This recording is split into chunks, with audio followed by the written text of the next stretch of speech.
Breast augmentation is a surgery to help enhance a patient's breast. Patients may come in for breast augmentation surgery because they're small-breasted. They may come in because they're asymmetric, because they want to even out their breasts. They may come in because they've had children and they've shrunk and they want to enhance their breasts.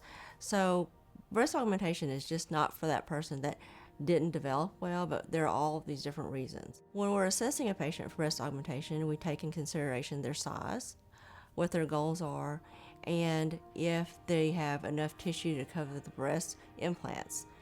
That will make our decision whether we would do an implant under the muscle or on top of the muscle.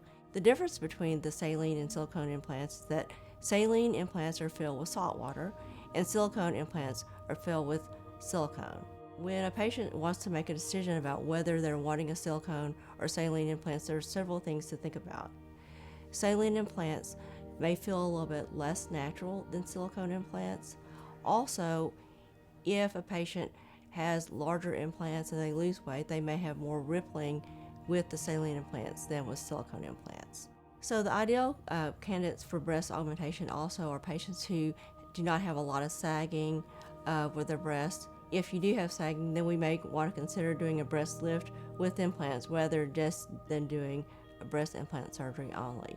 The patient will recover in the recovery room for about an hour, and then typically patients, when we do a rapid recovery breast augmentation, they can get back into their normal activity within 24 to 48 hours. Of course, we still advise them not to do any strenuous activity for 2 weeks, like picking anything up over 10 pounds or doing any heavy exercise. But you can drive your car, you can sit at a computer, you can do your normal work activities.